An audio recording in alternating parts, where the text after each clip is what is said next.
Recording in progress. ओम सहना भवतु सहनौ भुनक्तु सह वीर्यं करवावहै तेजस्विनावधीतमस्तु मा विद्विषावहै। ओम शान्तिः शान्तिः शान्तिः। ओम आप्यायन्तु ममाङ्गानि वाक्प्राणश्चक्षुश्रोत्रमथो बलमिन्द्रियाणि च सर्वाणि सर्वं ब्रह्मोपनिषदं मां ब्रह्म निराकुर्यां मा ब्रह्म निराकरोत्। अनिराकरणमस्तु निराकरणं मे अस्तु तदात्मनि निरतेय उपनिषत्सु धर्मास्ते मयि सन्तु ते मयि सन्तु। ओम शान्ति शान्ति शान्तिः। हरिः ओम श्री गुरुभ्यो नमः। हरिः ओम। सदाशिवसमारम्भां शङ्कराचार्यमध्यमाम् अस्मदाचार्यपर्यन्तां वन्दे गुरुपरम्परां वन्दे गुरुपरम्पराम्। ओम यैरिमे गुरुभिः पूर्वं पदवाक्यप्रमाणतः व्याख्याताः सर्ववेदान्ताः तान् नित्यं प्रणतोऽस्म्यहम्।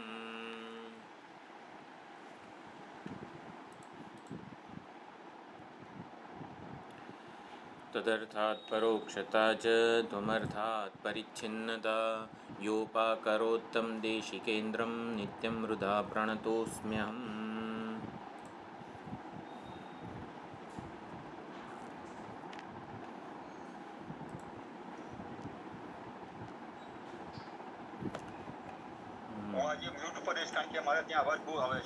હાજી હાજી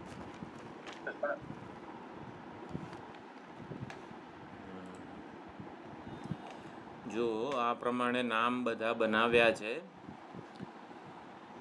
બહુ જ ઇઝી છે બનાવવું. ભાષ્ય પ્રમાણે જોઈએ ને તો ખ્યાલ આવી જાય.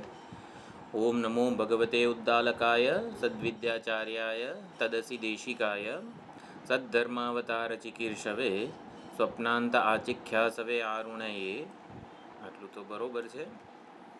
પછી પરમ કારુણિકાય, જે ગંધાર પુરુષવાળું 7મું આવર્તન હતું તત્વમસીનું, એમાં કેનચિત કથંચિત પુણ્યાતિશયાત સાધક જિજ્ઞાસુના નિષ્કામ પુણ્યોના અતિશયને લીધે ઈશ્વર પોતે પરમ કારુણિક એવા ગુરુ આચાર્ય સદગુરુ રૂપે અવતરે છે.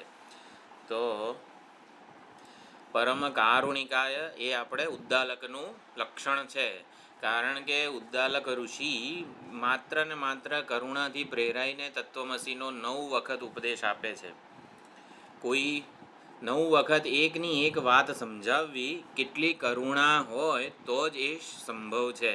આપણે એકની એક વસ્તુ બીજાને સમજાવવી હોય તો એ કંટાળી જતા હોઈએ છીએ. તો કઈ હદે કરુણા હશે. કરુણા પોતે ઉદ્દાલકનો આખો સ્વભાવ નિયંત્રિત કરતી હશે. એટલે કરુણા પોતે કર્ત્રી બની જાય છે. ઉદ્દાલકમાં ઉપદેશ આપવાનું કર્તૃત્વ કરુણાના હાથમાં છે, ઉદ્દાલકના હાથમાં નથી. એટલે કરુણાથી પ્રેરાઈને ઉદ્દાલક માત્ર ને માત્ર કરુણાથી જ પ્રેરાઈને ઉપદેશ અપાતો હોય છે. એટલે પરમ કારુણિકાય બ્રહ્મિષ્ઠાય સદબ્રહ્માત્મ વિદે, આ બધા ગંધાર પુરુષવાળું જે ભાષ્ય હતું ને એમાં ઉદ્દાલક માટે વપરાયેલા શબ્દો છે. તો એ શબ્દોની ચતુર્થી વિભક્તિ મૂકી દઈએ એટલે સીધું આપણને ઉદ્દાલકના લક્ષણ જે છે, નામ છે, વિશેષણો છે, બધું મળી જાય. થોડુંક ભાષ્ય ખોલીએ આપણે અને જે તે શબ્દોની ચતુર્થી વિભક્તિ મૂકી દેવાની હોય. ઉદ્દાલક માટે શ્વેતકેતુ માટે જે શબ્દો વપરાય છે. પછી મોક્ષ સ્વદેશ માર્ગદર્શિતવતે એતામ દિશમ ગંધારાહ એતામ દિશમ વ્રજ. જ્યારે મંત્રમાં શું છે, આ દિશામાં તારો ગાંધાર દેશ છે, આ દિશામાં જા. એટલે ગંધાર દેશનો એમણે નિર્દેશ કર્યો. ગંધાર દેશ એટલે આપણું મોક્ષ સ્વરૂપ. અને આ દિશામાં જા એટલે માર્ગનો પણ નિર્દેશ કરેલો છે. તો મોક્ષ, જો આ બહુવ્રીહી સમાસ થાય, મોક્ષ એવ સ્વદેશ અને તસ્ય માર્ગ દર્શિતવતે. તે પ્રમાણે મોક્ષ સ્વદેશ માર્ગદર્શિત વતે ઉદ્દાલકાય. એટલે ઉદ્દાલકે શું કીધું? મોક્ષ રૂપી જે સ્વદેશ આપણું સ્વરૂપ છે એનો નિર્દેશ કર્યો, અને એના માટેની જે સાધના છે, જે માર્ગ છે, એનો પણ નિર્દેશ કર્યો. આ દિશામાં જા એવું જે કીધું એનો શું અર્થ કરેલો હતો આપણે?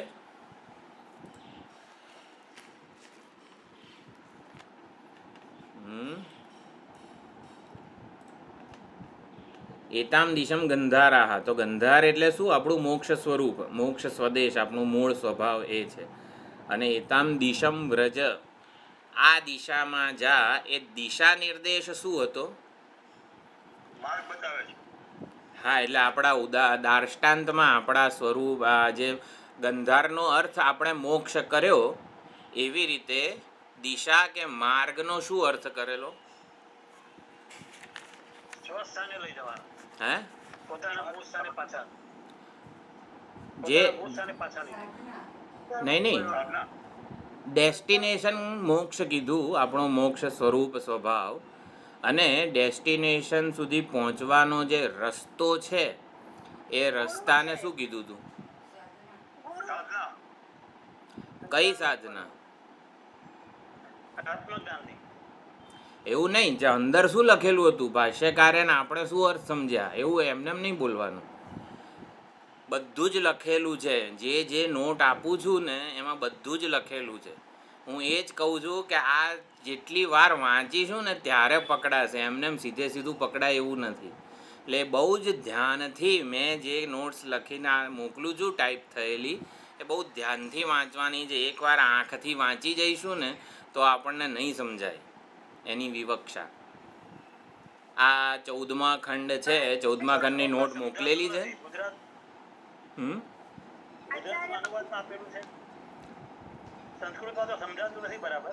પણ મેં આખો સમજાવેલો મંત્ર મૂક્યો ને.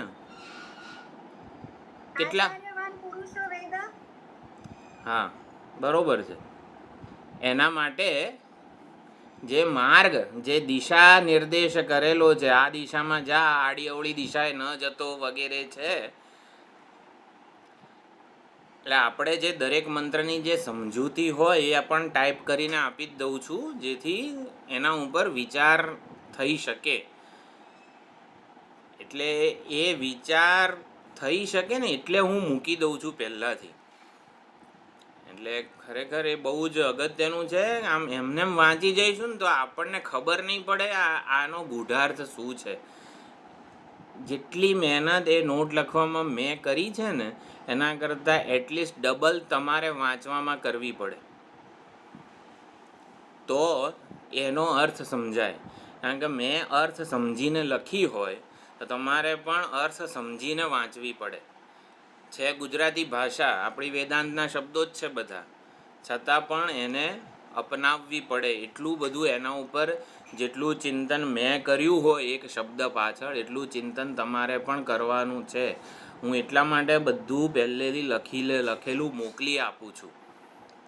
એટલે ખાસ આ બધી વસ્તુઓ ધ્યાન રાખજો બધા, કે જે વિચાર ભાથું છે ને એ સ્પષ્ટ હોવું જોઈએ. ગંધાર દેશ એટલે ખાલી ગંધાર દેશવાળું ઉદાહરણ હતું, ઓલાને બાંધીને મૂકી દીધો હતો અને તસ્કરોએ આવું કર્યું હતું ને તેવું કર્યું હતું. એ આખું રૂપક, એનો અભિનય આપણે આપણી જાતમાં કરવાનો છે. એને જ મનન કહેવામાં આવે છે. મનન એટલે અભિનય. ઉપદેશ જે આપવામાં આવે બ્રહ્મ વિદ્યાનો, એનો અભિનય કરવો પોતાનામાં, એને મનન કહેવાય છે.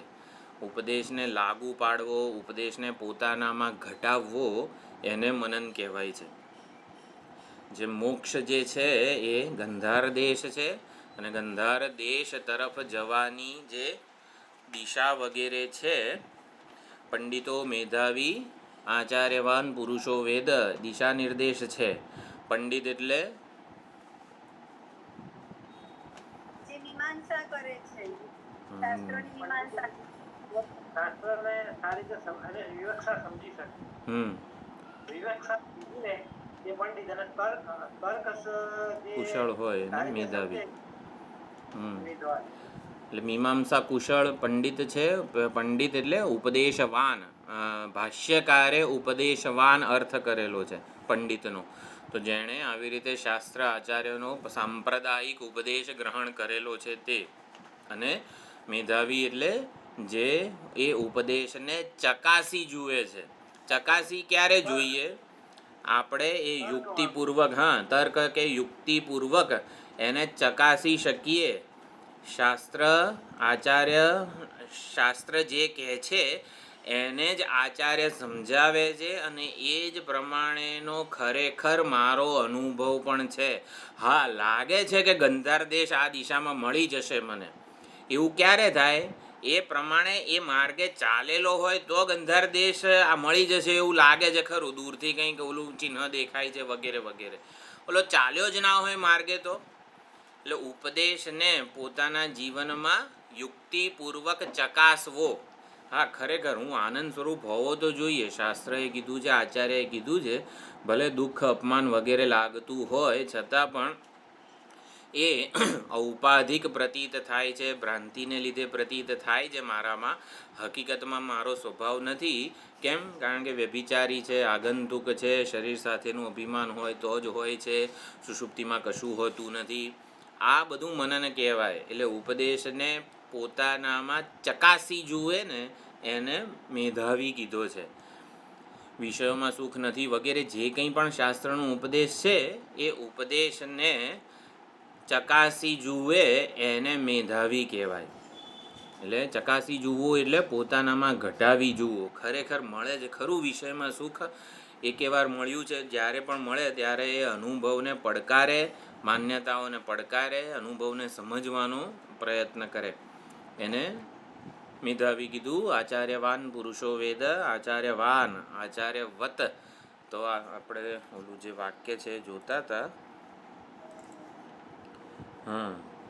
મોક્ષ સ્વરૂપ માર્ગ દર્શિત વતે થયું. પછી પંડિતાય મેધાવીને આચાર્ય વતે. આ કોના છે લક્ષણો?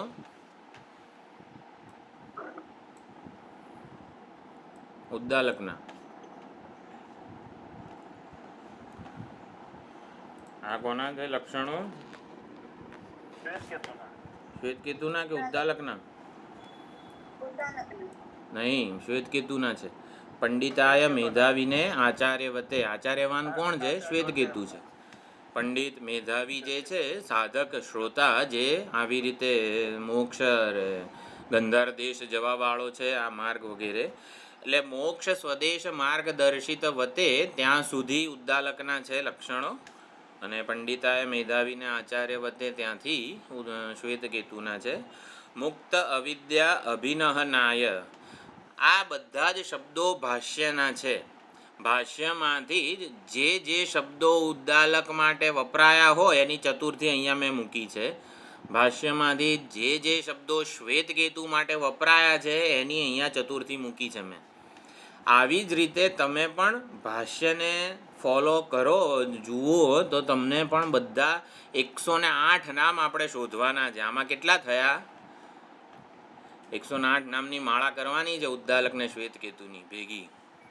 તો આટલા જેટલા નામ છે એક એવા 108 નામ બનાવવાના છે. એટલે મુક્ત અવિદ્યા અભિનહનાય. અભિનહન એટલે જે બંધનથી મુક્ત થયો છે. અવિદ્યારૂપી જે તૃષ્ણારૂપી પાટા બાંધેલા હતા એનાથી મુક્ત થયો છે. અવિદ્યારૂપી બંધનથી જે મુક્ત થયો છે એવો શ્વેતકેતુ. આદેશ વિજિજ્ઞાસવે શ્વેતકેતવે સત્સંપન્નાય ચ. એવા ભગવાન ઉદ્દાલક અને શ્રોતા શ્વેતકેતુને નમસ્કાર કરીએ છીએ. જો એક ખાલી હું તમને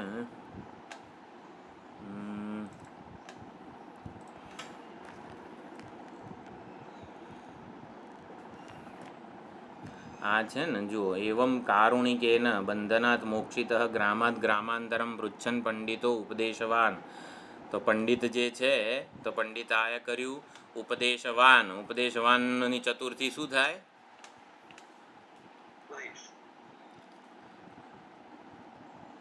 આ પ્રથમામાં છે તો ઉપદેશવાનની ચતુર્થી ઉપદેશ વતે. ઉપદેશ વધે. હા, હજી મેધાવી છે તો મેધાવીનો અર્થ ભાષ્યકારે પર ઉપદિષ્ટ ગ્રામ પ્રવેશ માર્ગ અવધારણ સમર્થ તો સમર્થાય એમ કરીને શ્વેતકેતુનું મૂકી દેવાય. આવી રીતે શોધવાનું છે. દશરથભાઈ, કેટલા શોધશો તમે નામ? હા, બસ આવું હોવું જોઈએ. ગંધારાન ઉપસંપદ્યેત, આ બધા નામ છે ને અહીંયા જ મળી જશે આપણને. બધાય શોધજો. જો અહીંયા કથંચિદેવ પુણ્યાતિશયાત પરમ કારુણિકમ, તો એ ઓલા કારુણિક આચાર્યનો ભેટો થાય છે તો પરમ કારુણિકાય ઉદ્દાલકાય કથંચિત કંચિત સદબ્રહ્માત્મ વિદમ, તો મેં લખ્યું છે સદબ્રહ્માત્મ વિદે વિમુક્ત બંધનમ, તો વિમુક્ત બંધનાય બ્રહ્મેષ્ઠાય. આવી રીતે આપણને ઉદ્દાલક શ્વેતકેતુના નામ, લક્ષણ, સ્વરૂપ એ બધું મળે. આપણે જેટલું આચાર્યનું અને શિષ્યોનું જે છે એનું નામ સંકીર્તન કરીશું તો એમની કૃપા મળે ને. કૃષ્ણ નામ સંકીર્તનથી કૃષ્ણનો અનુગ્રહ થાય, કૃપા થાય. તો ઉદ્દાલકની કૃપા જોઈએ ને તો સદવિદ્યા આપણને ગ્રહણ થાય બુદ્ધિમાં. તો ઉદ્દાલકની ભક્તિ કરવી પડે, શ્વેતકેતુની ભક્તિ કરવી પડે, નચિકેતાની, યમરાજાની.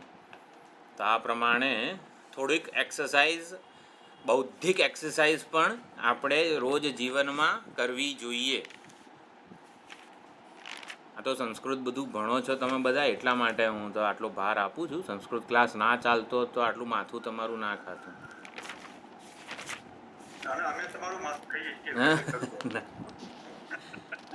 હા, બરોબર. એને આવડે છે, ખાલી એક આમ ઓલું હળી કરવાની જ જરૂર છે. મહેનત કરવા માટે હળી કરવી પડે ને, એવું છે. શું હતું આપણે હવે છેલ્લો 9મું આવર્તન છે તત્વમસીનું. તત્વમસીના 9મું આવર્તન, 7મું અને 9મું ખૂબ જ મહત્ત્વનું વિચારભાથું આપી જાય છે. હકીકતમાં તો કેવું હોય, અમે લોકો જ્યારે ભણતા હતા ને ત્યારે હામાં ભાષ્યના વાક્યો એકબીજાને સંભળાવતા હતા, બોલતા હતા. એટલે 7મું આવર્તનનું ભાષ્ય હું બોલું, 9મા આવર્તનનું બીજું સામે બોલનારો કોઈક નીકળે. આવી રીતે હોય ને તો આમ બહુ મજા આવે ખરેખર. ભાષાના વાક્યો એકબીજા સામે બોલતા હોઈએ ને. સંસ્કૃતમાં કોઈની જોડે ઝઘડો કરવો હોય ને તો આ ભાષાના વાક્યો ગોખી કાઢવા જેવા છે. બરોબર, ક્યાં ગયું?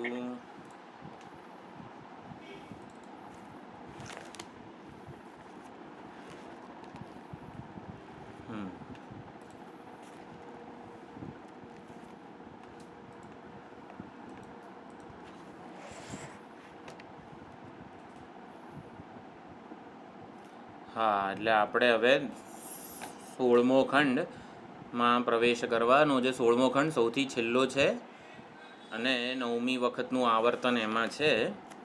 15મા ખંડમાં આપણે જોયું કે જ્ઞાનીની સતસંપત્તિ, બ્રહ્મ સંપત્તિ, મરણકાળ જ્ઞાનીનો શું છે.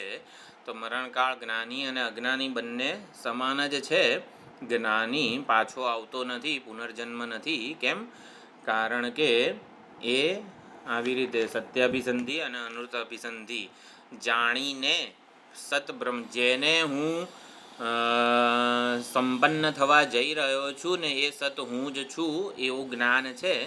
જ્યારે અજ્ઞાની કર્મ અને વાસનાઓના પોટલાને પોતાની જોડે રાખીને પરમાત્મામાં ભળે છે. જ્ઞાની એ બધાને જ્ઞાનાગ્નિ વડે ભસ્મીભૂત કરીને પરમાત્માને મળે છે. અને એટલે ઓલો પોટલું છે ને એ પછી અવ્યક્તમાંથી વ્યક્ત થાય છે. એટલે પરમાત્મા પ્રલય કાળે કે મરણકાળ પછી અજ્ઞાની પાછો આવે છે, જ્યારે જ્ઞાનીનો પુનર્જન્મ નથી. તો 15મા ખંડમાં ઉપદેશ આપ્યો કે જીવન મુક્ત મહાત્માઓ જે પરમાત્મામાં, જે સત બ્રહ્મમાં રિઝોલ્વ થાય છે, ભળે છે, મળે છે, સત્સંપન્ન થાય છે, એ સત તું છે, તત્વમસી એમ કરીને 15મા ખંડમાં દાખલો આપ્યો, ઉપદેશ આપ્યો. એટલે જ્ઞાનીના પ્રારબ્ધની સમાપ્તિ પર આવી રીતે વિદેહ વર્ણન કર્યું અને સ્મરણ કરાવ્યું કે જે સત પરમાત્માના જ્ઞાનનો આ પ્રભાવ છે એ સત તું છે, એવું 15મા ખંડમાં કીધું. હવે 16મો ખંડ આવે છે. યદિ મરિષ્યત મુમુક્ષુતશ્ચ તુલ્યા સત્સંપત્તિ. અજ્ઞાની મનુષ્ય મરે કે પછી જ્ઞાની મરે ત્યારે તુલ્યા સત્સંપત્તિ, બંનેની સત્સંપત્તિ તુલ્ય જ છે, તો તત્ર વિદ્વાન સત્સંપન્ન ન આવર્તતે. વિદ્વાન સત્સંપન્ન થઈને પુનરાવૃત્તિ નથી, પાછો આવતો નથી. આવર્તતે તું અવિદ્વાન, તો એ અવિદ્વાન પાછો આવે છે. ઇતિ અત્ર કારણમ દૃષ્ટાંતેન ભૂય એવમાં ભગવાન વિજ્ઞાપયતુ. ભગવાન મને દૃષ્ટાંત આપીને સમજાવો કે જ્ઞાની કેમ પાછો આવતો નથી, અજ્ઞાની કેમ પાછો આવે છે. તો એનું દૃષ્ટાંત આવી રીતે આપે છે. શું છે? ઉદ્દાલક. તો સુંદર તપ્ત પરશુવાળું દૃષ્ટાંત છે. પુરુષમ સૌમ્ય ઉત, મને દેખાતું ઉત હસ્તગૃહીતમ. એક મિનિટ.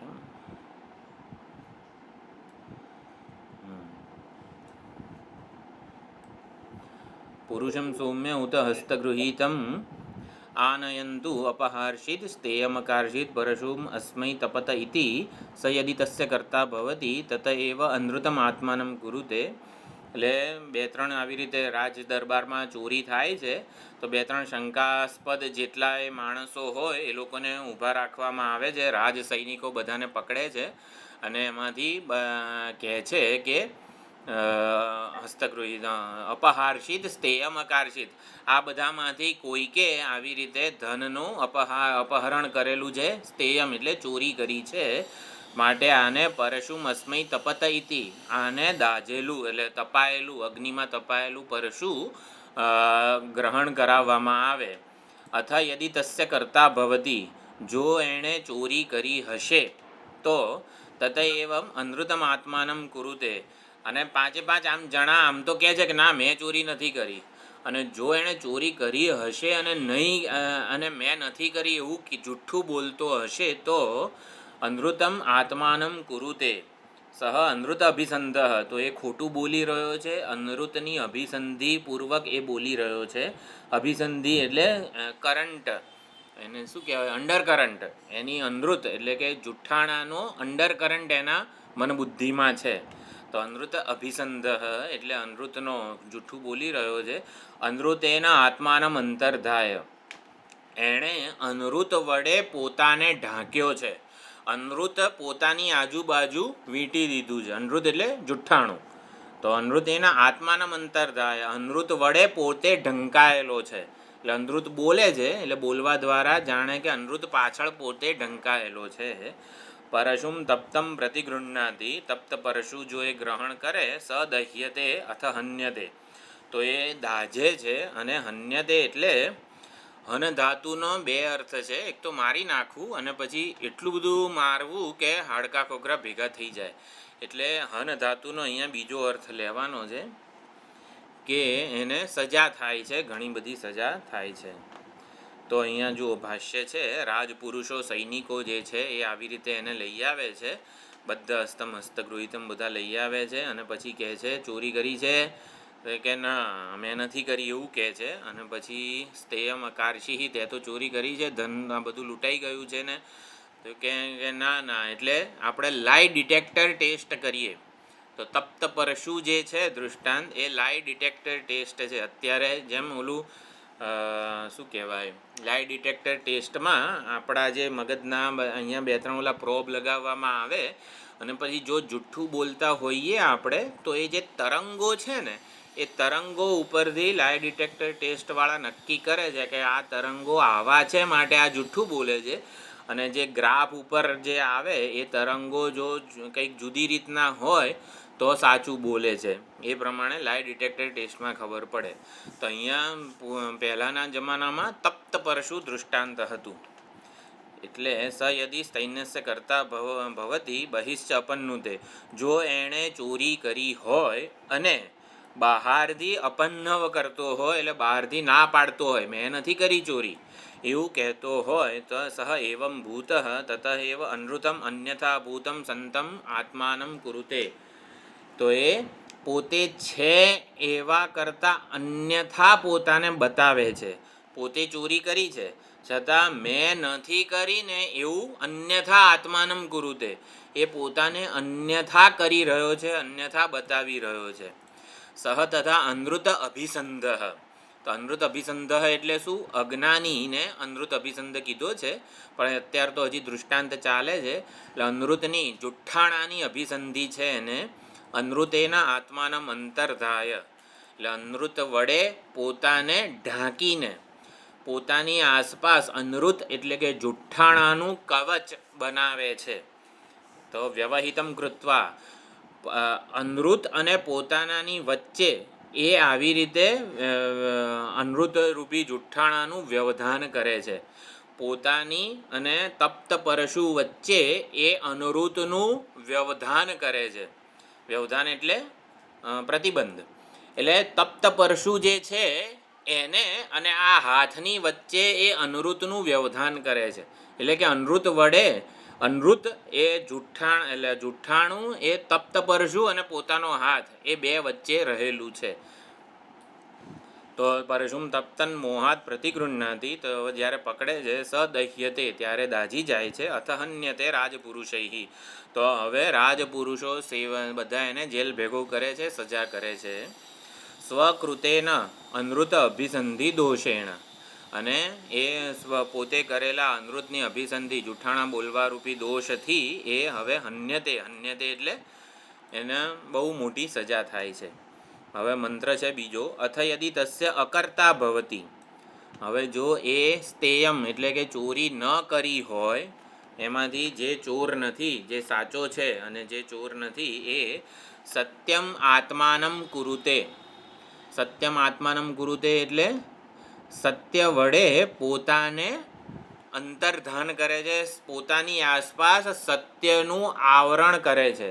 સત્યરૂપી ઇન્સ્યુલેશન, સત્યરૂપી કવચ અથવા તો મોજા, જેમ ઓલું માઇક્રોવેવમાં ઓલી ગરમ ડીશ પકડવા માટે ઓલું હાથનું મોજું જાડું હોય છે ને, તો એ હાથનું જાડું મોજું એને કવચ કહેવાય અથવા તો અભિસંધિ કહેવાય અહીંયા દૃષ્ટાંતમાં. એટલે સત્યમ આત્માનમ કુરુતે એટલે સત્યરૂપી મોજું પહેરે છે, ઓલું જાડું મોજું જેના વડે તપ્ત પરશુ દજાતું નથી એને. તો સત્યમ આત્માનમ કુરુતે સહ સત્યાભિસંધ, સત્યેના આત્માનમ અંતર્ધાય, સત્ય વડે પોતાને છુપાવી લે છે. એટલે હાથની અંદર મોજાની અંદર પોતાનો હાથ નાખી દે એવી રીતે સત્યની અંદર પોતાનો હાથ નાખે છે. પરશુમ તપ્તમ પ્રતિગૃહ્ણાતિ, અને તપ્ત પરશુને પકડે છે. સ ન દહ્યતે અથ મુચ્યતે, એ દાજતો નથી અને છૂટી જાય છે. એટલે હવે આ મૂળ મંત્ર હતો, હવે એનું આ ભાષ્ય છે. અથ યદિ તસ્ય કર્મણ અકર્તા ભવતી સત્યમાત્માનમ કુરુતે, એટલે જો એ ચોરી ન કરી હોય અને સત્ય વડે પોતાને ઢાંકે, સત્યેન તયા તૈન્ય અકર્તૃતયા, એટલે ચોરી ન કરવા રૂપી અકર્તૃ વડે આત્માનમ અંતર્ધાય, સત્ય વડે પોતાને ઢાંકે, તો સત્યાભિસંધ સન્ન દહ્યતે સત્ય વ્યવધાનાત. વ્યવધાન એટલે શું? તપ્ત પરશુ અને પોતાના હાથ વચ્ચે સત્યનું વ્યવધાન છે, સત્યનો પ્રતિબંધ છે, સત્ય રૂપી કવચ છે. જેમ ઓલો લાઈવ વાયર હોય પરંતુ એની આજુબાજુ જો ઇન્સ્યુલેશન હોય ને તો આપણને દજાય નહીં, કરંટ ના લાગે. તો એવી રીતે ઇન્સ્યુલેશન રૂપી સત્યાભિસંધિનું આવરણ છે, ઇન્સ્યુલેશન છે. અથમુચ્યતે મૃષ અભિયોક્તૃભ્ય, એટલે જે ખોટું બોલતા હતા એનાથી એ છૂટી જાય છે. તપ્ત પરશુ હસ્તતલ સંયોગસ્ય તુલ્યત્વેપી, ચોર અને જેણે ચોરી નથી કરી તે નિર્દોષ બંનેનો તપ્ત પરશુ સંયોગ તો સમાન જ છે. હા, કંઈ પૂછવું છે પ્રજ્ઞાબેન? ઋષિભાઈ છે ને, તમારી સ્ક્રીન ઉપર જે ભાષ્યો છે તે અલગ છે. તમે જે બોલો છો ને અને જે શ્લોક બીજો બોલ્યા, શ્લોક બીજાનો ભાષ્ય બોલ્યા, બધું અલગ પડતું હોય. મેં તો અદ્વૈત શારદામાંથી જ લીધું છે અત્યારે, પહેલા જે બતાવી દઉં ને કે આ પુસ્તક લઈને હું બેઠી છું તો પુસ્તકમાં બરોબર છે પણ તમારું કંઈ જુદું બધી કરે. મેં સંધિ વિચ્છેદ કરેલા છે એટલું છે ખાલી. અચ્છા, હવે સ્ક્રીન ઉપર તમે જે બોલો છે દેખાતું નથી અમને. દેખાતું જ નથી? ના, બીજું દેખાતું હતું. હા. ઓ, આ તપ્ત પરશુ આવી રીતે નથી દેખાતું? હવે આવ્યું. ઓ એટલે ઝૂમનું હેંગ થયેલું હશે. અરે રે સોરી ચાલો વાંધો નહીં. હા, એ વાત સાચી. અમુક વખતે ઝૂમની વિન્ડો કન્ટિન્યુઅસ સંભળાય છે, મને ડિસ્ટર્બન્સ આવે છે, મારા ત્યાં ડિસ્ટર્બન્સ હોઈ શકે, બીજા કોઈને એવું થાય છે? સંભળાય તો છે. ડિસ્ટર્બન્સ નથી, પણ જરા ભાષ્યનું જરા હમ. ખોટો હતો. હા, તો એ ડિસ્ટર્બન્સ ઓકે મારા ત્યાં ડિસ્ટર્બન્સ છે. That's all right. જૂનો હતો એ અચ્છા એટલે આણે ઝૂમે હું જે બતાવી રહ્યો છું ને એના બદલે બીજું જ કંઈક બતાવ્યું છે. હા, એવું હતું. એવું. અમે બોલી રહ્યા હતા એ નતું. અચ્છા હા. સ્ક્રીન ચોંટી ગયો હતો. હા સ્ક્રીન બરોબર જેવું થતું હોય છે ઘણીવાર સંસ્કૃતના ક્લાસમાં એવું થતું હતું મને યાદ આવે છે. તો થમુચ્યતે મૃષ એટલે જે સત્યાભિસંધ છે અને અનૃત અભિસંધ છે બંનેનું તપ્ત પરશુ તલ સંયોગ તુલ્યત્વે અપી એટલે તપ્ત પરશુ તો બંને જણા પકડે જ છે. અગ્નિમાં તપાવેલું પરશુ નો સંયોગ થવો બંને માટે સમાન છે. જેમ અજ્ઞાની અને અજ્ઞાનીનો મરણકાળ અથવા તો સતસંપત્તિ બંને માટે સમાન છે, પણ એક પાછો આવે છે અને બીજો નથી આવતો, એના માટે તપ્ત પરશુનું દૃષ્ટાંત આપ્યું. તપ્ત પરશુનો સંયોગ તો બંને માટે ચોર અને નિર્દોષ બંને માટે સમાન છે. જે નિર્દોષ માટે તપાવેલું પરશુ ઠંડુ થઈ જાય છે એવું નથી. તપાવેલું પરશુ તો દજાડે એટલે ઓલું ગરમ જ હોય છે, પરંતુ એ સત્યાભિસંધને દજાડતું નથી, કારણ કે સત્ય પોતે કવચ બની જાય છે અને અનૃત જે છે ને એ કવચ બનતું નથી. એટલે ઇન્સ્યુલેટર અથવા તો કવચ સત્યાભિસંધિ બને છે, જેથી એને તપ્ત પરશુ દુઃખ આપતો નથી, દજાડતું નથી. અહીંયા તપ્ત પરશુનો આપણે દાર્ષ્ટાંતમાં અર્થ મૃત્યુ પણ કરી શકાય અને સંસાર પણ કરી શકાય. એટલે સંસાર રૂપી તપ્ત પરશુ અજ્ઞાનીને દજાડે છે, સંતપ્ત કરે છે, આધ્યાત્મિકાદી ત્રિવિધ તાપથી હેરાન કરે છે, પરંતુ એનો એ જ સંસાર જ્ઞાનીને સત્યાભિસંધિ હોવાથી દજાડતો નથી કે સંતપ્ત કરતો નથી, એને ત્રિવિધ તાપથી મુક્ત જ રાખે છે. એટલે સંયોગ તો છે જ સંસારનો, એના એ જ જગતનો, જ્ઞાની અને અજ્ઞાની બંનેને, છતાં અજ્ઞાની બંધાય છે જન્મ મૃત્યુના ચક્રમાં, જ્ઞાની બંધાતો નથી અને મુક્ત થઈ જાય છે. એટલે તપ્ત પરશુ હસ્તતલ સંયોગસ્ય તુલ્યત્વે અપી સ્તેયમ કર્તૃ અકર્ત્રોહો. સ્તે એટલે ચોરી કરનાર અને ચોરી ન કરનાર, ચોર અને નિર્દોષ બંનેનો અનૃત અભિસંધોહો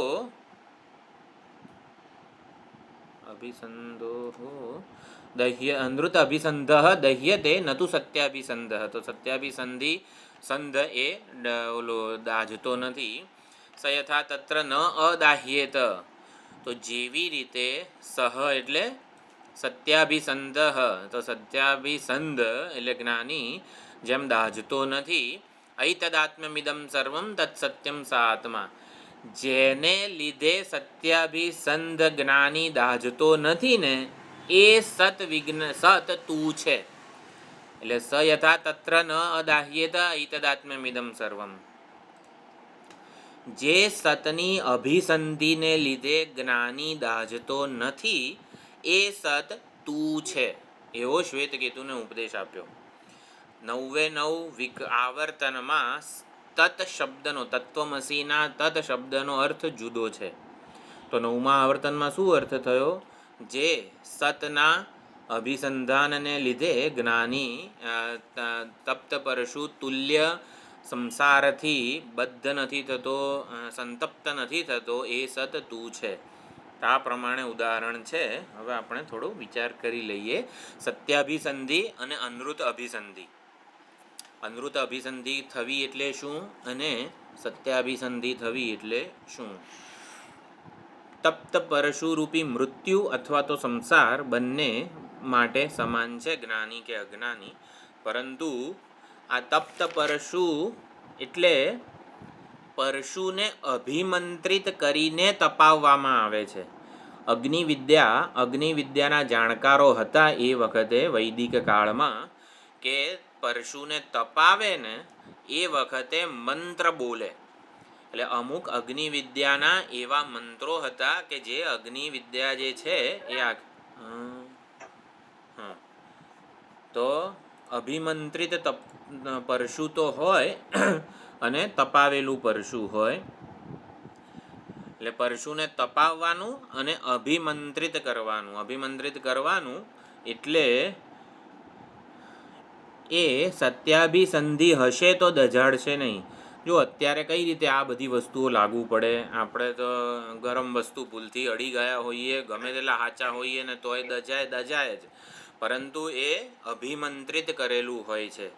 મંત્રમાં એવી શક્તિ હતી એ વખતે કે એ સત્યાભિસંધિ હોય ને તો ન દજાડે. મંત્રમાં એવી શક્તિ હોય છે. એટલે તપ્ત પરશુ જે મંત્ર વડે અગ્નિમાં તપાવવામાં આવે છે એ મંત્રની શક્તિને લીધે અને પકડનારની અભિસંધિને લીધે દજાડતું નથી. ફરક ક્યાં પડે છે? અભિસંધિમાં ફરક પડે છે, એટલો જ મુખ્ય ફરક છે. એટલે અભિમંત્રિત કરેલું હોવાને લીધે એ સત્યાભિસંધિને દજાડતું નથી. એટલે સત સ્વરૂપ સદ વિજ્ઞાનની અભિસંધિપૂર્વક મરે છે જ્ઞાની, એટલા માટે પાછો આવતો નથી. અને અનૃત આત્મા એટલે મિથ્યાત્મા એટલે હું દેહ છું, ઇન્દ્રિયો છું, આ કામી ક્રોધી વગેરે છું, એને મિથ્યાત્મા કહેવાય છે. તો હું વિશેના વિપરીત ખ્યાલોની અભિસંધિ એટલે કરંટ, અંડર કરંટ જેને કહેવાય.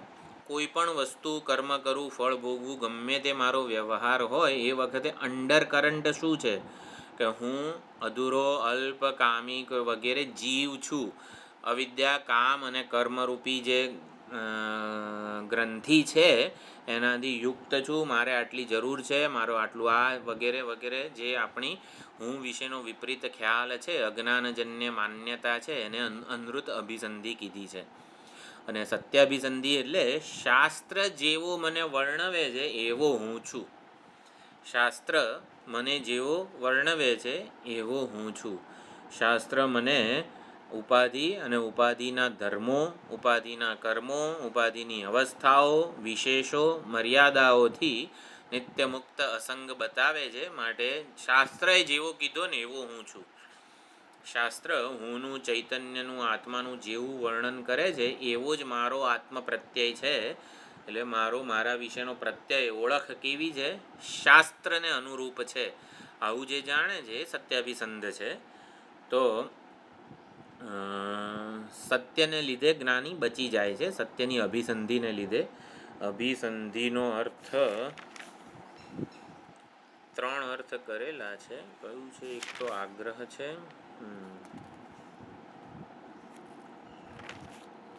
આગ્રહ, આશય અને તાત્પર્ય, એવા 3 અર્થ છે. એટલે અભિસંધ એટલે one who is committed two, એટલે કમિટમેન્ટ. આપણું કમિટમેન્ટ શેમાં છે? હુંની સાચી શાસ્ત્રોક્ત ઓળખમાં આપણું કમિટમેન્ટ હોય એને સત્યાભિસંધિ કહેવાય. એટલે સત્યાભિસંધ મુચ્યતે અનૃત અભિસંધ બધ્યતે. તો અનૃત અભિસંધ એટલે શું? તો હું વિશેના વિપરીત ખ્યાલો જે છે એના પૂર્વકે કર્મફળ, જન્મ મૃત્યુ, સંસાર ચક્રમાં બંધાય છે. અને સત્યાભિસંધ મુચ્યતે, તો સત્યની અભિસંધિ જે છે એને એ પુનરપી જનનમ પુનરપી મરણમ સંસાર ચક્રમાં બંધાતો નથી. એ જીવન મુક્ત, વિદેહ મુક્ત બંનેને માણે છે. એટલે અદ્વિતીયતા જ સત્ય છે, સત્ય જ અદ્વિતીય છે. અદ્વિતીયતા જ પારમાર્થિક છે, સત્ય છે. અને જે સત બ્રહ્મ છે સત્ય, એ અદ્વિતીય જ છે.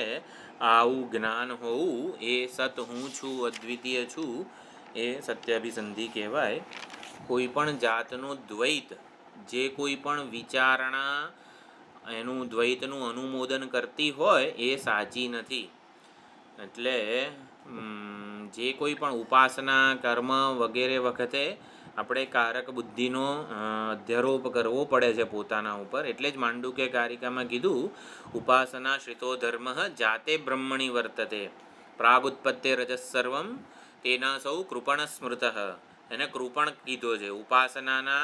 ઉપાસનાના આધારે ઉપાસ્ય અને ઉપાસકનો જે દ્વૈત જાળવી રાખે છે ને એ કૃપણ છે.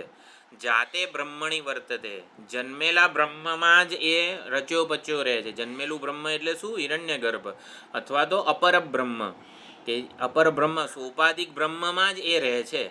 ઉપાસના અને ઉપાસ્ય ઉપાસક આ ત્રિપુટીને સત્ય માનનારો જે છે, સત્ય માનનારો એટલે એને ચાલુ રાખનારો.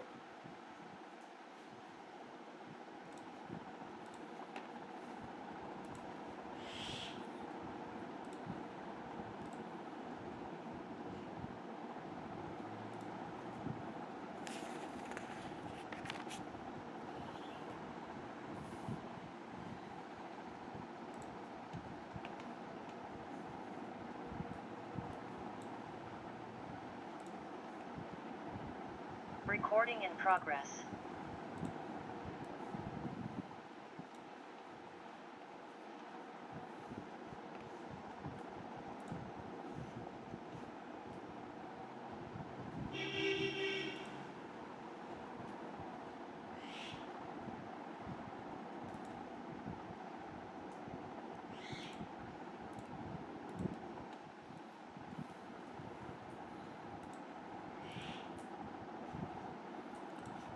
ઉપાસના શ્રિતો ધર્મ જાતે બ્રહ્મણી વર્તતે, એટલે ઉપાસનાના આધાર ઉપાસ્ય અને ઉપાસક એ દ્વૈતને જે ચાલુ રાખે છે એ જાતે બ્રહ્મણી વર્તતે, એટલે જાત બ્રહ્મ એટલે હિરણ્યગર્ભ સોપાધિક બ્રહ્મ જે જન્મેલું છે એને જે સત્ય માને છે અને માટે તેના અસૌ કૃપણ સ્મૃત, એ તો કૃપણ છે જે દ્વૈતને ચાલુ રાખે છે.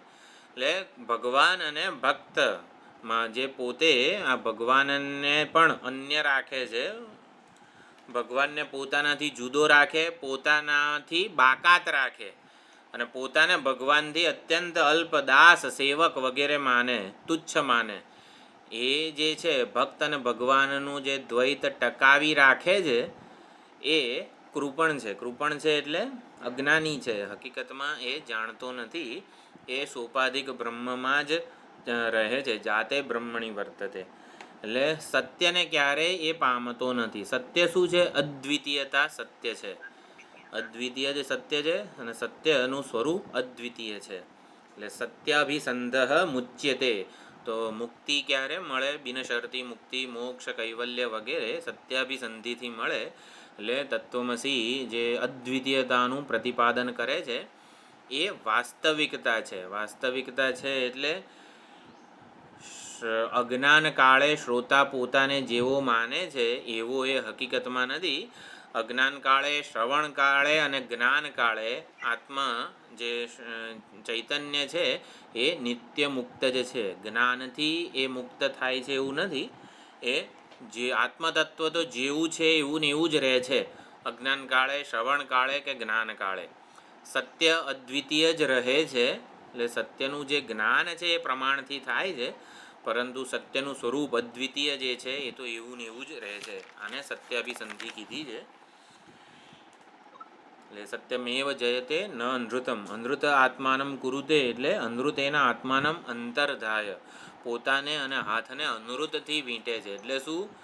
અહમ કરતા, અહમ ભોગતા વગેરે હું વિશેના વિપરીત ખ્યાલો, માન્યતાઓને વ્યવહારમાં અનુમોદન આપે છે, એને જગત રૂપી પરશુ તપાવે છે. સંસારના વ્યવહાર રૂપી પરશુ એને તપાવે છે, પરંતુ જો સત્યની અભિસંધિ હોય તો એને તપાવતું નથી. એટલે સત્યાભિસંધિ મતલબ કે ત્રણ મતલબ કીધા છે, આગ્રહ, આશય અને ત્રીજો તાત્પર્ય, commitment. Commitment. It is commitment to truthfulness. તો satya will become shield, insulator for in every vyavahar for gyani. એટલે સત્ય જે છે એ જગતના વ્યવહારોથી જ્ઞાનીને બચાવે છે, મુક્ત રાખે છે, કર્તૃભોક્તૃ રૂપી બંધનથી મુક્ત રાખે છે વગેરે. જ્ઞાનીને કોઈ કર્મનું ફળ બાંધતું નથી. એટલે કર્મના કોઈ કાયદાઓ વગેરે જે છે એ એને નથી બાંધતા. જીવ જગત ઈશ્વર જે ત્રિપુટી છે એ દ્વૈત છે, જુદાઈ. દ્વૈત એટલે જુદાઈ, એને વહેરો આંતરો પણ કહી શકાય. સ્વામીજીનો શબ્દ છે વહેરો આંતરો. વહેરો આંતરો એટલે પોતાનાથી ભગવાનને જગતને જુદું રાખવું, બાકાત રાખવો વગેરે. એટલે આ દ્વૈત કે જુદાઈની ભાવનાપૂર્વક જગત સાથે વ્યવહાર થાય તો એ તપાવે છે, સંતપ્ત કરે છે. પરંતુ આપણું જો સત્ય અદ્વિતીય સ્વરૂપનું અનુસંધાન હશે તો સંસાર આપણા માટે એન્ટરટેનમેન્ટ એટલે કે ખેલ બની જશે. અને જો આપણે પોતાને નહીં જાણતા હોઈએ તો એનો એ જ સંસાર વ્યવહાર આપણા માટે સંઘર્ષ, સ્ટ્રગલ બની જાય છે. અને ઓલું એન્ટરટેનમેન્ટ કે ખેલ બની જાય છે, એને માણી શકીએ છીએ. ઓલામાં બધી ભય, ચિંતા વગેરે બધું સતાવે છે. એટલે અહીંયા સત્ય અભિસંધિ, સત્યની અભિસંધિ હોય. અભિસંધિ એટલે પણ ખાસ ધ્યાન રાખવાનું,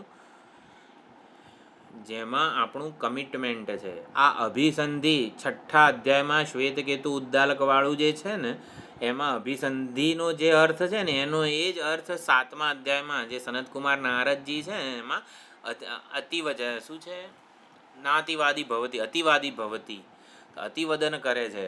જો કેવું એક આપણને તાત્પર્ય ખબર હોય તો બધા શાસ્ત્રો કેવી સુંદર રીતે એકની એક વસ્તુ જુદી રીતે પહોંચાડે છે આપણને.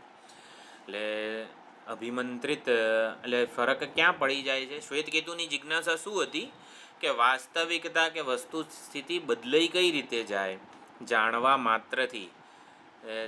માત્રથી વસ્તુ સ્થિતિ બદલાઈ જાય છે. એના માટે તપ્ત પરશુરૂપી દૃષ્ટાંત આપવામાં આવ્યું છે.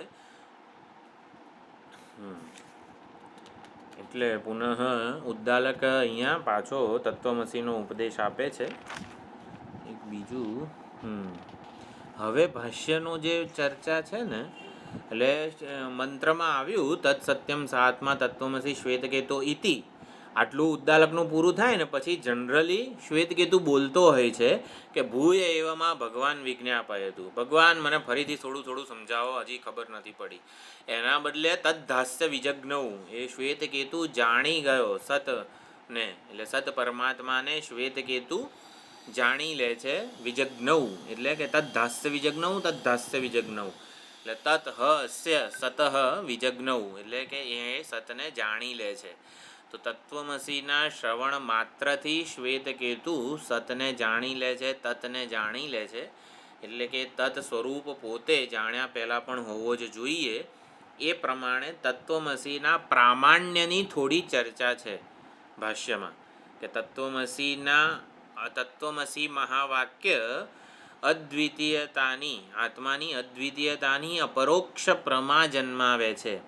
એ તત્વમસી સાંભળ્યા પછી શ્વેતકેતુ કંઈ તપ કરવા ગયો, થોડું ધ્યાન કરવા ગયો, ક્યાંક એકાંતમાં બેસવા ગયો હિમાલયમાં, ના ત્યાં ને ત્યાં જ એને અપરોક્ષ પ્રમા જન્મી, હું સત બ્રહ્મ છું. એટલે તત્વમસી મહાવાક્યના શ્રવણ માત્રથી અદ્વિતીય સ્વરૂપની અપરોક્ષ પ્રમા એટલે શું? હું સત બ્રહ્મ છું. સતનું અપરોક્ષ રૂપે જ્ઞાન થાય છે. ઓલું સત છે એવું નહીં, સતનું છું રૂપે જ્ઞાન થાય છે અને એ જીવન મુક્ત થઈ જાય છે. એટલે તત્વમસીનું પ્રામાણ્ય અહીંયા સાબિત થાય છે કે શ્વેતકેતુ જીવન મુક્ત થયો એટલે તત્વમસી પ્રમાણ છે. પ્રમાણ છે એટલે શું? પ્રમા જન્માવે છે. પ્રમાણ કોને કહેવાય? જે પ્રમા જન્માવે એને પ્રમાણ કહેવાય. અને પ્રમા એટલે શું? અબાધિત જ્ઞાન. જે જ્ઞાન કોઈ દિવસ બાધિત ન થાય ને, જે જ્ઞાન કોઈ દિવસ જતું ના રહે મને છોડીને, એ અબાધિત જ્ઞાન કહેવાય. તો અબાધિત જ્ઞાનને પ્રમા કહેવાય. અને પ્રમા જન્માવે છે તત્વમસી. એટલે તત્વમસી જો પ્રમા જન્માવતું હોય તો તત્વમસીને પ્રમાણ કહેવાય. અને માટે એ થોડી ચર્ચા ભાષ્યમાં બહુ જ સુંદર છે. લગભગ એવું કહી શકાય કે જે 18મું ચેપ્ટર છે ઉપદેશ શાસ્ત્રીનું, એમાં પ્રસંખ્યાનવાદનો જે ખંડન કરીને તત્વમસીના પ્રામાણ્યને સાબિત કરવામાં આવે છે 234 શ્લોકમાં. 234 શ્લોકમાં ઉપદેશ શાસ્ત્રીમાં શું કરે છે શંકરાચાર્યજી? તત્વમસી પ્રમાણ છે એવું સાબિત કરે છે. એટલે તત્વ પ્રમાણ છે એટલે શું? તત્વમસીના શ્રવણ માત્રથી, શ્રવણ એટલે વિજ્ઞાન માત્રથી અપરોક્ષ પ્રમા જન્મે જ છે. તત્વમસી ભણ્યા પછી બીજી કોઈ સાધનાની જ્ઞાનને જરૂર નથી. જ્ઞાન ઉત્પન્ન થવા માટે ઘણી સાધના કરવી પડે. જ્ઞાન એટલે હું સત બ્રહ્મ છું એ જ્ઞાન જન્મે એના માટે બહુ બધી તૈયારી કરવી પડે. શ્રવણ મનન નિધિધ્યાસન ને બધું ઘણું કરવું પડે. એકવાર જ્ઞાન જન્મે પછી જ્ઞાને જીવન મુક્તિ માટે બીજા કોઈ ટેકાની સહારાની જરૂર નથી. જ્ઞાન પોતે જીવન મુક્તિ રૂપી લાભ માટે એકલું પોતે પર્યાપ્ત છે. એને બીજા કોઈ ટેકાની જરૂર નથી. એટલે જ્ઞાન પછી થોડુંક હું બ્રહ્મ છું, હું બ્રહ્મ છું, હું બ્રહ્મ છું, હું બ્રહ્મ છું એવી આવૃત્તિ કરવી પડે ને તો તમને મોક્ષ મળશે. ત્યાં સુધી નહીં મળે. આવું કહેનારા પ્રસંખ્યાનવાદીઓ છે. એટલે તત્વમસી સાંભળો પછી હું બ્રહ્મ છું, હું બ્રહ્મ છું, હું બ્રહ્મ છું, હું બ્રહ્મ છું એવી આવૃત્તિ કરવાનું પ્રસંખ્યાનવાદી કહે છે. પ્રસંખ્યાનવાદી એટલે કોણ? એક દેશી તો નહીં પણ શું કહેવાય એને, અડધું વેદાંત સાંભળીને ભાગી ગયો હોય ને એવો શ્રોતા. અડધું એટલે વેદાંતી જ છે, આપણો સ્વાધ્યાયી જ છે, પણ એને કંઈક ભૂખ લાગી ને તો થોડુંક અડધો ક્લાસ ભર્યો ને પછી જતો રહ્યો. એક ઝૂમ મિટિંગ ભરી અને પછી બીજી ઝૂમ મિટિંગમાં આવ્યો જ નહીં. એને એક દેશી કહેવાય. હા હા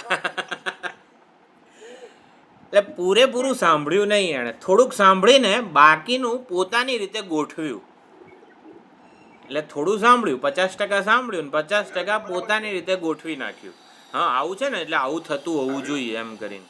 એટલે પણ પૂરેપૂરું સાંભળતો ખરો પછી. એટલે તત્વમસી જે જ્ઞાન જન્માવે છે ને એ જ્ઞાન આનંદ. તમે તત્વમસી સાંભળ્યું ને? હા 40 વર્ષોથી તત્વમસી સાંભળું છું. કશું થયું? આનંદ બાનંદ આવ્યો? હજી તો એટલું ને એટલું દુઃખ છે. હા એટલે અમે લોકો કહીએ છીએ કે જ્ઞાન પછી તમારે કંઈક કરવું પડશે. એટલે શું કરવું પડે? આવૃત્તિ. અહમ બ્રહ્માસ્મિ કે આપણે જે કંઈ પણ વૃત્તિ છે એની આવૃત્તિ, વૃત્તિની આવૃત્તિ કરવી પડે. અહમ બ્રહ્માસ્મિ વગેરે અખંડાકાર વૃત્તિ જે છે એની આવૃત્તિ કરવી પડે તો જીવન મુક્તિ કે મોક્ષ મળે. એટલે પ્રસંખ્યાનવાદી માટે આવૃત્તિ મહત્વની છે. જ્ઞાનની આવૃત્તિ મહત્વની છે. આવૃત્તિ મોક્ષ અપાવશે. વેદાંત આ બધી ચર્ચા ભાષ્યમાં છે. વેદાંતિ માટે જ્ઞાન મોક્ષ આપે છે, આવૃત્તિ નહીં. એટલે જ્ઞાન પોતે જીવન મુક્તિ માટે પર્યાપ્ત છે. જ્ઞાન જન્મે એના માટે તમે ગમે તેટલી આવૃત્તિ કરો ને વાંધો નથી. જ્ઞાન જ મોક્ષ આપે છે, જીવન મુક્તિ માટે પર્યાપ્ત છે. એના માટે એને કોઈ બીજા સાધનોની જરૂર નથી. એટલે પ્રસંખ્યાનવાદી એટલે આપણું મન જ છે હકીકતમાં. આપણને એવું લાગતું હોય સારું શ્રવણ તો કરીએ છીએ પણ આમ કંઈક આમ ચમક તો આવતી નથી ચહેરા ઉપર. આટલું બધું શ્રવણ કરીએ છીએ, જરાક આમ ચમક તો આવવી જોઈએ ને. ચમક આવે ને એના માટે કંઈક બીજી સાધના કરવાનું મન થાય આપણને. એટલે તત્વમસી પ્રમાણ છે એવું સાબિત કરવું પડે છે. તત્વમસી પ્રમાણ છે એવું સાબિત કરવું પડે છે વેદાંતીએ. પ્રમાણ એટલે શું? કે જે અનધિગત હોય, અબાધિત હોય અને ફલવત અર્થજનક હોય, એટલે અપૂર્વ હોય પાછું. એના સિવાય મોક્ષ માટે બીજું કોઈ સમર્થ ન હોય. તત્વમસી પ્રમાણ છે એટલે તત્વમસી સિવાયનું કશુંય સાધના હોય, કર્મ હોય કે ઉપાસના હોય એ મોક્ષ માટે એનો કોઈ રોલ જ નથી. મોક્ષમાં હવે આ વાક્યો જાહેરમાં ના બોલાય. કર્મનો ઉપાસનાનો રોલ જ્ઞાનને જ અનુકૂળ છે, જ્ઞાનને જન્માવવામાં ઉપયોગી છે. જ્ઞાન મોક્ષને જન્માવે છે. એટલે મોક્ષ માટે કર્મનો ઉપાસનાની જરૂર નથી. કર્મનો ઉપાસનાની જરૂર જ્ઞાન જન્મે આપણા અંતઃકરણમાં. અખંડાકાર વૃત્તિ કહો, તત્વમસી કહો, અહમ બ્રહ્માસ્મિ કહો, એ વૃત્તિને જન્માવવા માટે અનુકૂળ છે. નિષ્કામ કર્મો અને નિષ્કામ ઉપાસનાઓ જ્ઞાનને અનુકૂળ છે. એ લોકો મોક્ષ માટે નથી.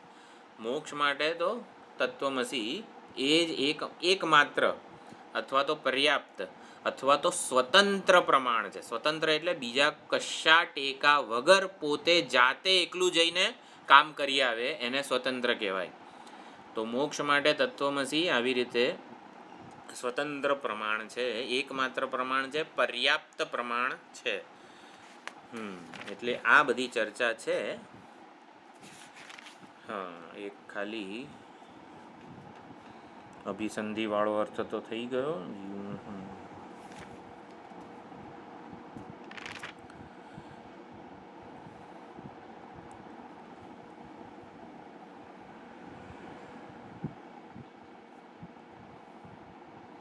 એટલે જીવ બ્રહ્મ છે, તત્વમસી વગેરે એ કોઈ ભાવના એટલે એ પ્રમાણેનું તમે ભાવ ધારણ કરો વગેરે એવું નથી. એ વાસ્તવિકતા છે.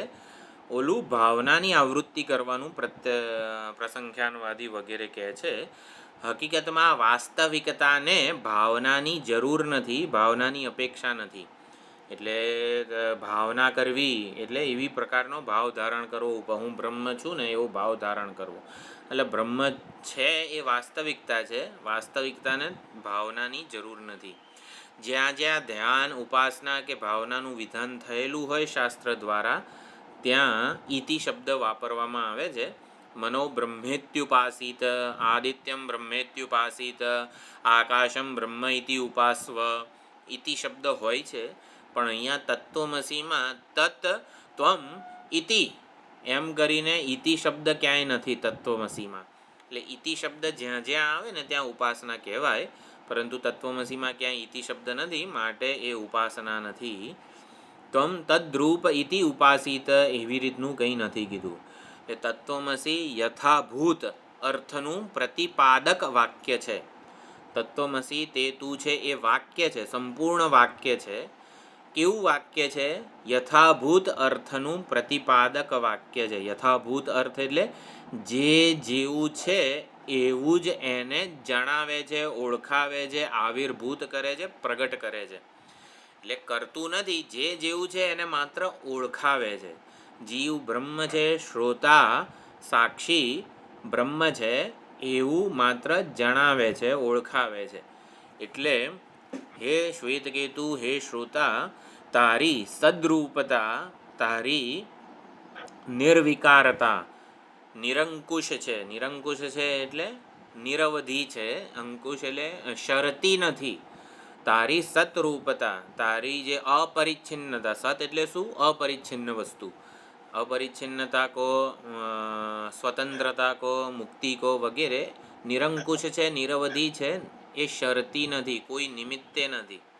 નિરપેક્ષ છે, બિનશરતી છે, નિરતિશય પણ કહી શકાય. એટલે તત્વમસી યથાભૂત અર્થનું બોધક વાક્ય છે. તત્વમસી ત્વમને તત બનાવતું નથી, ત્વમને તત રૂપે જાહેર કરે છે, ઉદ્ઘોષણા કરે છે. એટલે તત્વમસી રૂપી મહાન ભેરી છે. ભેરી શું કરે? એ પ્રમાણે જાહેર કરે, ઉદ્ઘોષ કરે. તો એ પ્રમાણે તત્વમસી એ કોઈ પ્રશંસા નથી જીવની કે હા એ જીવ તું તો બ્રહ્મ છે એમ કરીને એની પ્રશંસા નથી કરતું, અર્થવાદ નથી. એ સ્વાર્થે પ્રામાણ્ય છે એનું. એટલે ગૌણ પ્રયોગ પણ નથી. આ બાળક તો સિંહ જેવો છે એમ કરીને, આ ત્વમ તો તું છે એટલે તત છે એમ કરીને ગૌણ પ્રયોગ પણ નથી. તત્વમસી યથાભૂત અર્થનું પ્રતિબોધક વાક્ય છે. એટલે જ્ઞાન ઉત્પન્ન થાય એના માટે ઘણી સાધના કરવી પડે, પરંતુ જ્યારે સમજાઈ જાય ને ત્યારે તો એ વસ્તુ સ્થિતિ છે, અત્યંત સરળ કે સહજ વસ્તુ છે. જ્ઞાન ઉત્પન્ન થાય એના માટે ઘણી સાધના કરવી પડે, પણ જ્યારે જ્ઞાન એટલે કે તત્વમસી સમજાઈ જાય ત્યારે તો એ અત્યંત વાસ્તવિકતાનું જ સ્વરૂપ છે. એટલે વાસ્તવિકતા જે છે, ભાઈ બે આંખ છે મને, તો એ આમ ઉત્પન્ન થાય પછી કંઈ રોમાંચકતા રહેતી નથી. કોઈ કે આપણને તારે એક માથું છે, તો આમ હા બહુ થેન્ક યુ, મને આજે ખબર પડી, મને આજે માથું છે એવી મને ખબર પડી. તો કંઈ રોમાંચકતા નથી એમાં એમ. એટલે તું બ્રહ્મ છે વાક્ય આમ કંઈક રોમાંચકતા, એવું કશું રોમાંચકતા નથી. એ આપણા વિશેની હકીકત માત્ર છે. એટલે આ પ્રમાણે શું કહેવાય, વસ્તુ સ્થિતિનું બોધક વાક્ય છે તત્વમસી. હજી એને કોઈ સહાયક સાધન વગેરેની જરૂર નથી. જેમ બૃહદારણ્યકમાં આવ્યું હતું કે ઓલું જે અજાતશત્રુ ગાર્ગ્યના સંવાદમાં છેલ્લે પેલો ભીલ રાજા ભીલ પુત્ર હતો એ કોઈક રીતે આવી, આમ તો રાજા પુત્ર હતો પણ ભીલ ની ઓલા કોમ્યુનિટીમાં ઉછર્યો એટલે પોતાને ભીલ માનવા લાગ્યો હતો. તો એણે હું ભીલ છું એવો એના કર્મો હતા, ભીલ પુત્રને અનુરૂપ એની ઈચ્છાઓ હતી, એનો વ્યવહાર હતો, એનો પોતાનો નિર્ણય હતો. પછી ખબર પડે છે રાજચિહ્નોથી, એના હાથમાં પગમાં હશે એવા રાજચિહ્નો કે કોઈકને ખબર પડે છે આ તો રાજાનો પુત્ર હોવો જોઈએ. તો એને પછી આવી રીતે બધા શોધે છે કે આનું ખરું કુળ કયું છે. તો પછી રાજાનો પુત્ર છે એવી ખબર પડે છે.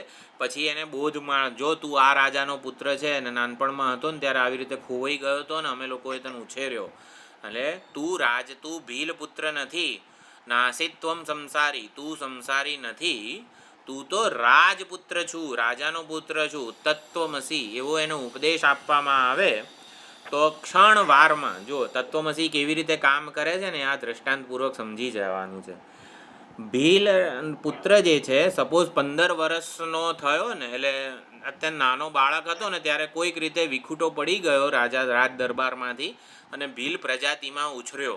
એટલે પોતાને ભીલ માનીને ઈચ્છા કરે, કર્મો કરે અને ભીલ જેવો વ્યવહાર કરે, ગમે તેમ બેસીને હાથ બાથ ધોયા વગર ખાવા બેસી જાય ને વગેરે, ભીલોનું જેવું જીવન હોય એ પ્રમાણે કરે.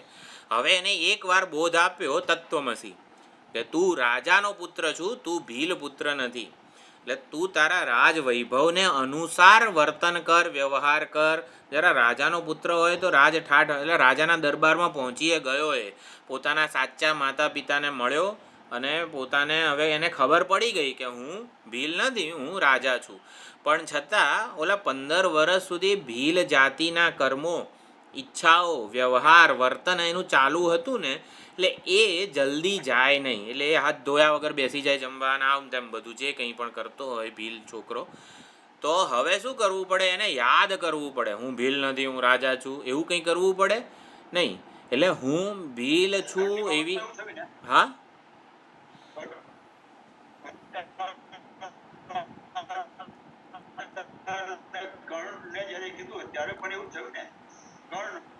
કર્ણ, હા રાધે કૌંતે, બરોબર છે. એવું જ એ સ્વીકારાતું નથી, કારણ કે રાધે રૂપમાં એ પોતાની સલામતી વગેરે જોતો હોય છે. જ્યારે અહીંયા ભીલપુત્ર જાતિ કર્મ સંસ્કાર એટલા બધા હતા, એ સંસ્કારોને હું રાજપુત્ર છું, એ જાતિ, એ કર્મ, એ સંસ્કારો નવા જન્માવવા પડે છે. એટલે અત્યારે એને જાણે કે સભાનપણે હું રાજપુત્ર છું એવું સભાનપણે જાળવવું પડે, જેથી રાજપુત્ર તરીકેના સંસ્કાર દ્રઢ થાય, રાજપુત્ર તરીકેની ઈચ્છાઓ કરતો થાય, એના પ્રમાણે વર્તન કરે, વ્યવહાર કરે. એટલે હું રાજપુત્ર છું. વેદાંતી અને પ્રસંખ્યાનવાદીનો ફરક આ દ્રષ્ટાંતથી સમજવાનો છે. પ્રસંખ્યાનવાદી કે જેમ ઓલાય હું રાજપુત્ર છું, હું રાજપુત્ર છું, હું રાજપુત્ર છું, એવું બધું ઘણીવાર યાદ રાખવું પડ્યું ને, ત્યારે એ રાજાનો પુત્ર થયો ને. પ્રસંખ્યાનવાદી એવું કે એ ભૂલી તો ના જ ગયો ને કે હું ભીલ છું, એવું હું રાજાનો પુત્ર છું, હું રાજપુત્ર છું, હું રાજ દરબારમાં છું, હું આમ છું, તેમ છું, એવું એને યાદ કરવું પડે ને, તો એ રાજાનો પુત્ર થાય. રાજા તરીકે વ્યવહાર કઈ રીતે કરે યાદ રાખવું પડે એને. તરત તો એ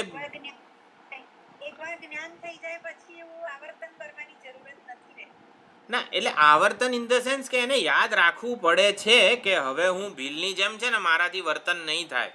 એટલે કેમ હાથ ધોયા વગર ગમે ત્યારે જમવા બેસી જવું, ગમે તેમ ખાવા માંડું, હાથથી આમ ખાવા માંડું. ભાઈ રાજ બધામાં ચમચીથી ખાવું પડે કે જે કંઈ પણ એના એટિકેટ હોય એ પ્રમાણે રહેવું પડે. તો એવું બધું એને થોડુંક શરૂઆતમાં યાદ રાખવું પડે કે ભાઈ એટિકેટ પ્રમાણે રહેવું પડે, અહીં ગમે તેમ બેસી જઈએ એવી રીતે ના વ્યવહાર થાય. તો પ્રસંખ્યાનવાદી એવું કે આવી રીતે તરત ખબર નહીં પડે હું બ્રહ્મ છું, એને હું બ્રહ્મ છું, હું બ્રહ્મ છું, હું બ્રહ્મ છું એવું યાદ રાખવું પડશે. વેદાંતી સમજાવે છે કે હું રાજપુત્ર છું એ જ્ઞાન એકવાર થયું કે અનેકવાર થયું? હા, એટલે જ્ઞાન એક જ વાર થાય છે. જ્ઞાન તત્વમસીનું પણ જ્ઞાન એક જ વાર થાય છે. વેદાંતી આ સમજાવે છે તત્વમસીનું પ્રામાણ્ય કેવી રીતે છે. એટલે કે જ્ઞાન આવૃત્તિથી થોડુંક આમ નવું નવું થાય છે, આમ જ્ઞાન આમ જરાક આમ વધારે આમ પ્રકાશે ને એવું બધું. આમ આવૃત્તિ કરવાથી જ્ઞાનમાં કોઈ ફરક નથી પડવાનો. જ્ઞાનનું સ્વરૂપ હું બ્રહ્મ છું એ તો એવું ને એવું જ રહે છે. એટલે આવૃત્તિની જરૂર જ્ઞાનને નથી. હું રાજપુત્ર છું એ જ્ઞાન એકવાર કોઈક વડીલે કે આવી રીતે જો તું આવી રીતે છે ને આમ ભટકી ગયો તો એટલે તું ભીલપુત્ર નથી, તું જો તારા રાજ ચિહ્નો જો તારા હાથમાં પગમાં માથામાં બધામાં રાજ ચિહ્નો છે એટલે તું આ રાજાનો પુત્ર છે, આ રાણી છે, તારી માતા છે, આવો એકવાર ઉપદેશ આપ્યો એટલે જ્ઞાન તો થઈ ગયું કે હા ખરેખર હું રાજપુત્ર છું. પછી વ્યવહારમાં જે ભીલ જાતિ સંસ્કાર ઈચ્છાઓ એને ભૂલવા પડે અને રાજપુત્ર તરીકેનું એની ઓળખ જે છે એને એટલે 15 વર્ષના જે સંસ્કારો છે એને નલિફાય કરીને રાજપુત્ર તરીકેની સાચી ઓળખને વ્યવહાર્ય બનાવવી પડે ને એને મનન નિધિધ્યાસન કીધું છે.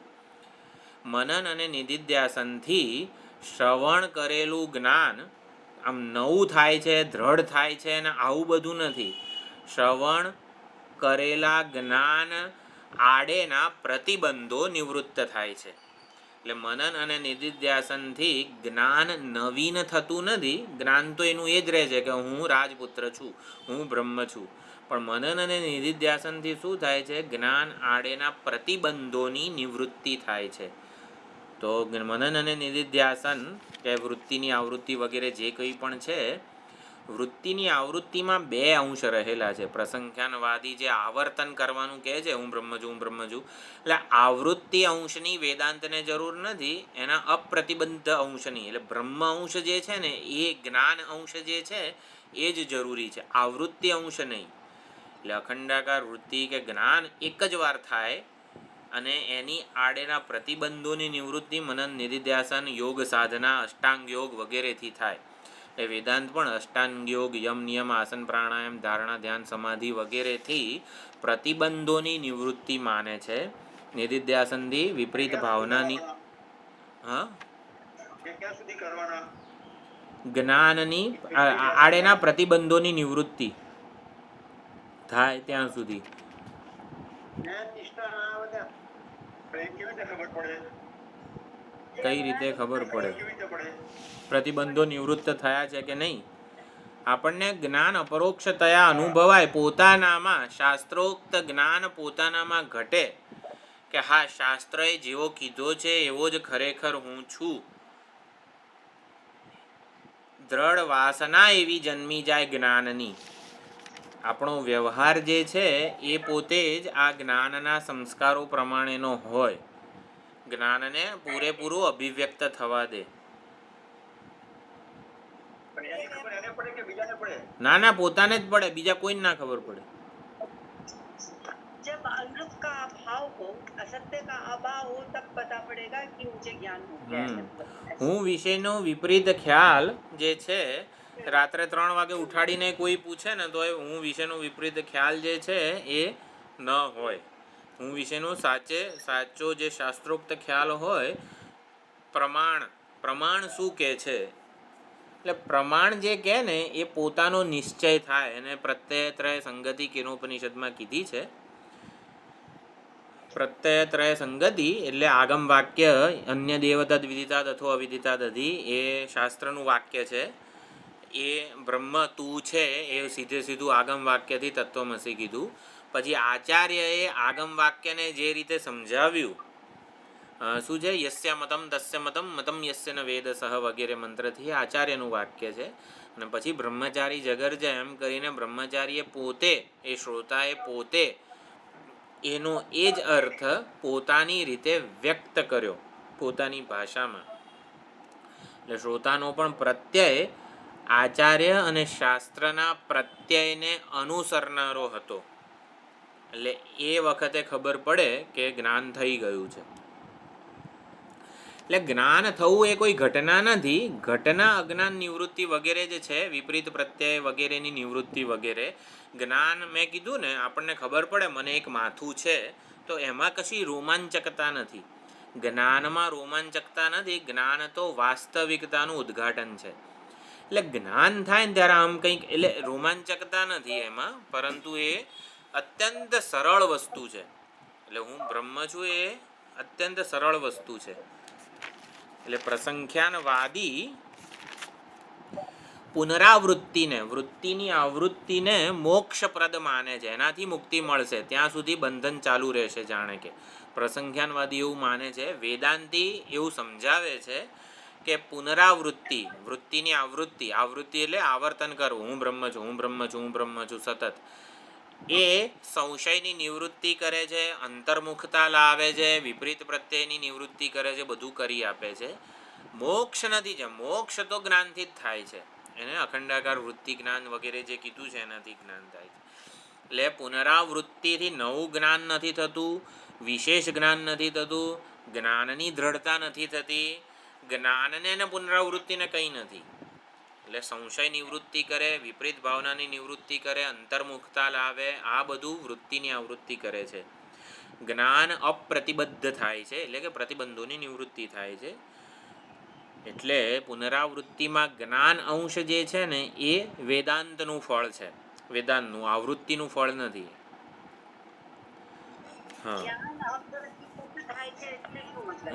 ક્યાં બોલે? જ્ઞાન અપ્રતિબદ્ધ થાય છે એટલે શું? વિધાઉટ એની ઇન્ટરવેન્શન. અપ્રતિબદ્ધ એટલે વિધાઉટ એની ઓબ્સ્ટ્રેક્શન.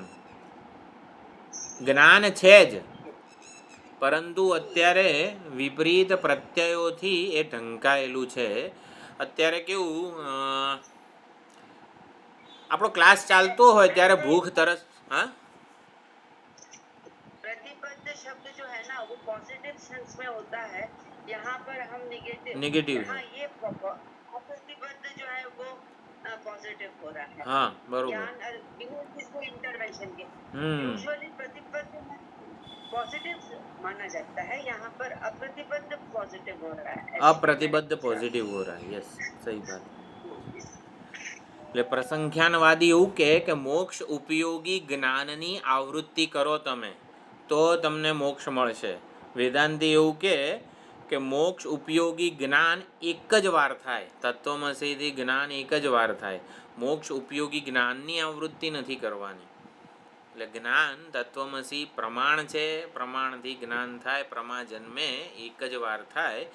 પ્રમાણ કામ કરે આપણામાં એ તૈયારી આપણે કરવાની છે. આપણે શું તૈયારી કરવાની છે? પ્રમાણે કામ કરવું પડે આપણામાં. પ્રમાણ શું છે? તત્વમસી. તત્વમસી આપણામાં જ્ઞાન જન્માવે એવી તૈયારી આપણે કરવી પડે. તત્વમસી જ્ઞાન કેમ જન્માવતું નથી? વાંક તત્વમસીનો નથી. એટલે તત્વમસી આપણામાં જ્ઞાન જન્માવે એવું અનુકૂળ અંતઃકરણ આપણે તૈયાર કરવું પડે. તત્વમસી લક્ષણ સીધે સીધું અંતઃકરણને લાગુ પડી જાય એવું અંતઃકરણનું નિર્માણ આપણે કરવું પડે તો પ્રમાણ કાર્ય કરે. તો પ્રમાણ છે જ, પ્રમાણ અવેલેબલ છે, પ્રમાણ વડે અનુભૂતિ થાય જ. તો આપણે આ રીતે આપણું અંતઃકરણનું એવું નિર્માણ કરીએ કે જેથી તત્વમસી કામ કરે. એ તત્વમસીના પ્રામાણ્યની ચર્ચા વેદાંતના પ્રૌઢ ગ્રંથોમાં બહુ બધી છે. તત્વમસીને પ્રમાણ તરીકે સ્વીકારીએ તો એ આવી રીતે સંશય નિવૃત્તિ, વિપરીત પ્રત્યેની નિવૃત્તિ બધું કરે જ છે. શ્વેતકેતુને શ્રવણથી નિશ્ચય તો થઈ ગયો તો 6, 8, 7માં જે પહેલી વાર તત્વમસી કીધું એનાથી નિશ્ચય થયો હતો, પરંતુ સંશયો હતા. એ સંશયની નિવૃત્તિ માટે બાકીના 8 વખત ઉદ્દાલકે તત્વમસી મહાવાક્ય દોહરાવ્યું. સંશયની નિવૃત્તિ માટે, શ્વેતકેતુમાં જ્ઞાન જન્મે એના માટે નહીં, પરંતુ સંશયની નિવૃત્તિ માટે. એટલે શ્રવણજન્ય જ્ઞાનનો જે નિશ્ચય છે એ આવર્તનથી, 8 વખતના આવર્તનથી અપ્રતિબદ્ધ થયો. જ્ઞાનનો નિશ્ચય 6, 8, 7માં જન્મ્યો અને બાકીનાથી અપ્રતિબદ્ધ થયો. એટલે એ પ્રમાણે કાર્ય કર્યું અને શ્વેતકેતુને જ્ઞાન થયું. તદ્ધાસ્ય વિજ્ઞૌ. આ જે ચર્ચા છે થોડીક, એ એકવાર હજી આપણે ગુરુવારે જોઈ લઈશું. એટલે વધારે તત્વમસીની ચર્ચા છે એ ક્લિયર થઈ જાય.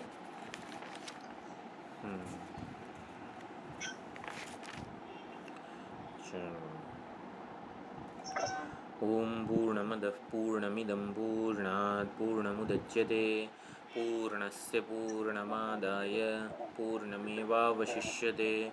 ઓમ શાંતિ શાંતિ શાંતિ. હરિ ઓમ શ્રી ગુરુભ્યો નમઃ. હરિ ઓમ. હરિ ઓમ.